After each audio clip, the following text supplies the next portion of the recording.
In the winter of 1513, a man sat alone in a small farmhouse outside Florence. He was broke. He was disgraced. He had been tortured, actually tortured, on the rack, for a crime he probably didn't commit. And in that farmhouse, at night, after working in the fields all day, he put on his best clothes. Alone. No one was watching. And he sat down to write a letter to power. That letter became one of the most quoted, most misunderstood, most dangerous books ever written. And somewhere inside it is a single line that has outlived empires. It is better to be feared than loved. Everyone knows this quote. Almost no one knows what it actually means. Today we're going to find out. And along the way we're going to meet the man who wrote it, the men who ruined him, and the reason he may have been lying the entire time. Part 1. The man before the myth before he was a symbol, Niccolò Machiavelli, was just a civil servant. Not a prince, not a tyrant, a bureaucrat. For 14 years, he worked for the Republic of Florence as a diplomat and defense official. His job was unglamorous, writing memos, negotiating with foreign courts, organizing a citizen militia. He watched kings up close. He watched popes lie to each other over dinner. He watched alliances form and collapse within a single season. And then, in 1512, everything he had built collapsed. The Medici family, the ruling dynasty that Florence had exiled years earlier, returned to power with the backing of foreign armies. The republic that Machiavelli served fell apart almost overnight. And because he had worked for that republic, the new Medici government saw him as a threat. He was arrested, accused of conspiracy, and tortured using a method called strappado, where your hands are bound behind your back and you're hoisted into the air by a rope, dislocating your shoulders under your own body weight. He didn't confess to anything because, as far as we know, there was nothing to confess. Eventually he was released, stripped of his position, fined and exiled to his family's small country estate outside the city. He was in his mid-40s, his career was over. His reputation was gone, and he was desperate, not for revenge, but for relevance. He wanted back into the world of power that had just spit him out, so he wrote a book. Not for the public, for the Medici family, the very people who had just had him tortured. He wrote it as an audition, a job application essentially, dressed up as political philosophy.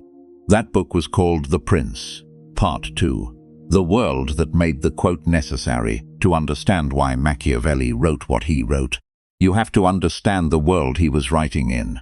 Because it was nothing like the stable nation-states we imagine today. Italy, in the early 1500s, wasn't a country. It was a patchwork of rival city-states, each with its own army, its own currency, its own alliances, and each constantly at risk of being invaded, betrayed, or swallowed up by its neighbors. France invaded from the north. Spain pushed from the south. The Papal States played politics from the center.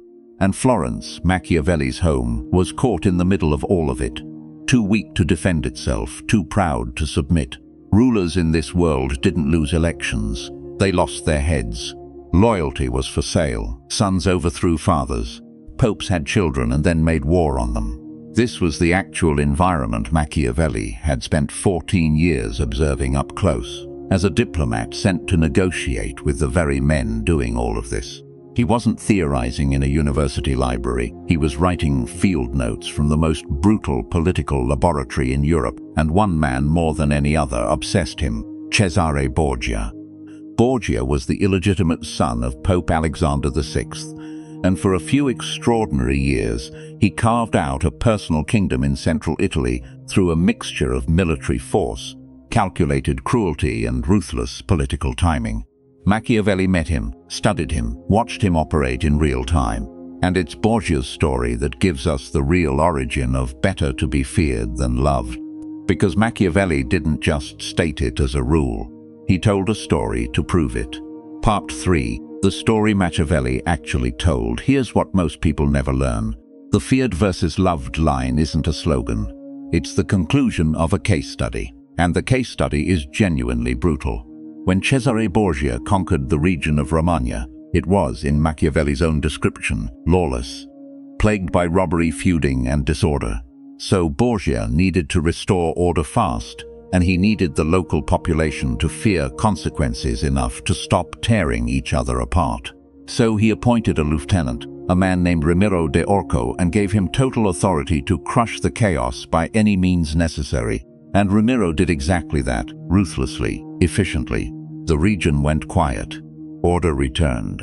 But here's the part that gets left out of every motivational quote version of this story. Once the dirty work was done, Borgia didn't reward Ramiro. He had him executed, publicly, brutally, and displayed in the town square, cut in 2 pieces, with a wooden block and a bloody knife left beside the body. Why? Because the population's fear and resentment needed somewhere to go.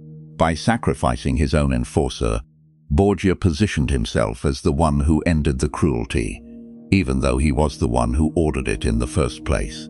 The people in Machiavelli's account were left simultaneously satisfied and stunned. Machiavelli watched this happen, and it clearly stuck with him, because years later, in The Prince, he uses this exact chain of events to build toward his most famous argument, that a ruler who wants to survive cannot rely on being loved, because love is fragile, conditional, and easily withdrawn the moment it's inconvenient for the people offering it. Fear, on the other hand, real fear, tied to real consequences, doesn't disappear the moment someone finds a better offer. Part 4. What the quote actually says, and what everyone leaves out. Now here's where almost every retelling of this quote gets it wrong. People repeat "better to be feared than loved," as if Machiavelli was saying, "Be cruel, rule through terror, make people suffer." That's the Jim Bro, self-help, dark psychology clickbait version of the quote. It is not what he wrote. The actual passage is longer, and it's far more careful than the meme version. Machiavelli's real argument goes something like this. In an ideal world, a ruler would be both feared and loved at the same time. But since it's difficult to combine both, and one usually has to give way, it is safer to be feared than loved, if you have to choose. And then, this is the part almost nobody quotes. He immediately adds a warning. A ruler should absolutely avoid being hated. Fear and hatred are not the same thing. You can be feared and still be considered just, disciplined, and fair. But if fear tips into hatred, especially hatred caused by cruelty or by seizing what belongs to your people, their property, their families, you're finished. Hatred is what gets rulers overthrown. Fear alone doesn't. So the real quote isn't "be cruel." It's closer to "be predictable, be consistent, and make sure people know there are real consequences for crossing you, but never let that consequence become abuse, because abuse creates enemies who have nothing left to lose." That's a completely different idea than the one printed on gym motivation posters and alpha male Instagram slides. Machiavelli wasn't writing a manual for tyranny. He was writing a survival guide for rulers in an era where the alternative to being taken seriously was being assassinated, deposed, or invaded. His entire argument is built on one blunt observation, drawn straight from watching real politics up close. People are, in his words, ungrateful, fickle, and self-interested. And they'll break a promise to you the second it benefits them, unless there's a real cost attached to breaking it. That's not a moral statement about human nature. It's a risk assessment. Part 5. Why this still matters, and where people misuse it today. Here's why this 500-year-old passage refuses to die. Every generation rediscovers Machiavelli because every generation has people in power who are deciding, consciously or not, whether to lead through trust or through control. Bosses, coaches, parents, political leaders, even online creators trying to build an audience. They all eventually run into the same tension Machiavelli described. Being liked doesn't guarantee people will follow you when it costs them something. But being feared without being respected just breeds resentment that eventually turns on you. The problem is how the quote gets used today. It gets pulled out of context to justify being harsh, dismissive, or intimidating, treating feared as a personality trait you should cultivate, rather than what Machiavelli actually meant, reliability backed by real consequences. There's a difference between a leader whose word means something because they follow through, and a leader who just yells the loudest.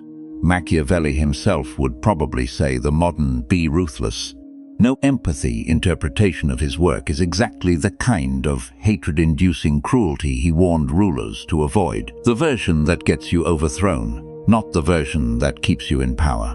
And there's a bitter irony underneath all of it. The man who wrote this, arguably the most calculating analysis of power ever put on paper, never actually held power himself. He wrote The Prince hoping the Medici would read it and give him his old job back. They didn't. He died in relative obscurity in 1527, and the book that would make his name a permanent adjective, Machiavellian, wasn't even published until 5 years after his death.